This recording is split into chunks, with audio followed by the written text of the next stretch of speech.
ഇപ്പോൾ ചിലപ്പം ഫ്ലിപ്കാർട്ടിൽ നിങ്ങൾ എന്തെങ്കിലുമൊക്കെ പ്രോഡക്ട്സ് ഓർഡർ ചെയ്തിട്ടുണ്ടാവും. ഈ ഒരു വീഡിയോയിൽ നമ്മൾ നോക്കാൻ പോകുന്നത് ഫ്ലിപ്കാർട്ടിൽ എന്തെങ്കിലുമൊക്കെ പ്രോഡക്ട്സ് ഓർഡർ ചെയ്തിട്ടുണ്ടെങ്കിൽ അതെങ്ങനെ ക്യാൻസൽ ചെയ്യാം എന്നുള്ളതിനെ കുറിച്ചിട്ടാണ്.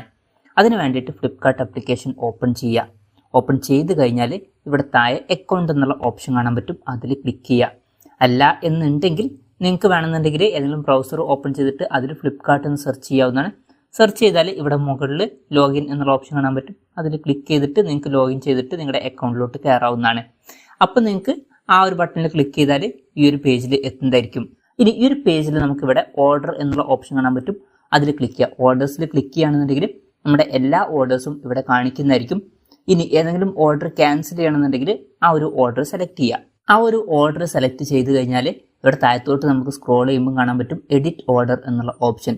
ഇതിൽ പറയുന്നുണ്ട് നാളെ 3 മണിൻ്റെ ഉള്ളിലായിട്ട് നിങ്ങൾക്ക് ഈ ഒരു ഓർഡർ ക്യാൻസൽ ചെയ്യാം എന്നുള്ള കാര്യം. എന്തായാലും എഡിറ്റ് ഓർഡർ എന്നുള്ളതിൽ ക്ലിക്ക് ചെയ്യുക. ക്ലിക്ക് ചെയ്താൽ I want to cancel my order എന്നുള്ള ഓപ്ഷൻ കാണാൻ പറ്റും. അതിൽ ക്ലിക്ക് ചെയ്യുക. അതിൽ ക്ലിക്ക് ചെയ്യുകയാണെന്നുണ്ടെങ്കിൽ ക്യാൻസൽ ഓർഡർ എന്നുള്ള ഓപ്ഷൻ ഇവിടെ കാണാൻ പറ്റും. അതിൽ ക്ലിക്ക് ചെയ്യുക. അതിൽ ക്ലിക്ക് ചെയ്യുകയാണെന്നുണ്ടെങ്കിൽ നമ്മളോട് ഒരു റീസൺ ഇതിൽ സെലക്ട് ചെയ്യാൻ പറയുന്നുണ്ട്. അതിൽ ഏതെങ്കിലുമൊക്കെ റീസൺ നിങ്ങൾക്ക് സെലക്ട് ചെയ്യാവുന്നതാണ്. ഞാനൊരു എക്സാമ്പിളിന് ഒരു റീസൺ സെലക്ട് ചെയ്തു. അതിനുശേഷം ഇവിടെ കമൻസ് എന്നുള്ള ഓപ്ഷൻ കാണാൻ പറ്റും. അതിൽ എന്തെങ്കിലും ഒന്ന് ടൈപ്പ് ചെയ്ത് കൊടുക്കുക. എന്തായാലും എന്തെങ്കിലും ഒരു റീസൺ ടൈപ്പ് ചെയ്തതിന് ശേഷം ഇവിടെ സബ്മിറ്റ് റിക്വസ്റ്റ് എന്നുള്ള ഓപ്ഷൻ കാണാൻ പറ്റും. അതിൽ ക്ലിക്ക് ചെയ്യുക. അതിൽ ക്ലിക്ക് ചെയ്യുകയാണെന്നുണ്ടെങ്കിൽ ക്യാൻസലേഷൻ കൺഫേംഡ് എന്നുള്ളത് കാണാൻ പറ്റും. ഇപ്പം ക്യാൻസൽ ആയിട്ടുണ്ട്. അപ്പം ഇങ്ങനെ നമുക്ക് വളരെ സിമ്പിളായിട്ട് ഫ്ലിപ്കാർട്ടിൽ ഓർഡർ ചെയ്ത സാധനം ക്യാൻസൽ ചെയ്യാവുന്നതാണ്. ഈ ഒരു വീഡിയോ നിങ്ങൾക്ക് യൂസ്ഫുൾ ആയി എന്ന് വിചാരിക്കുന്നു. എന്തായാലും ഈ ഒരു വീഡിയോ പറ്റിയിട്ടുള്ള നിങ്ങളുടെ ജെന്യുവൻ ആയിട്ടുള്ള അഭിപ്രായം ജസ്റ്റ് ഒന്ന് കമൻറ്റ് ചെയ്യുക. അതുപോലെ തന്നെ ഇതുപോലുള്ള വീഡിയോസ് ഇനിയും കാണാൻ താല്പര്യമുണ്ടെന്നുണ്ടെങ്കിൽ ഈ ചാനൽ സബ്സ്ക്രൈബ് ചെയ്യാവുന്നതാണ്.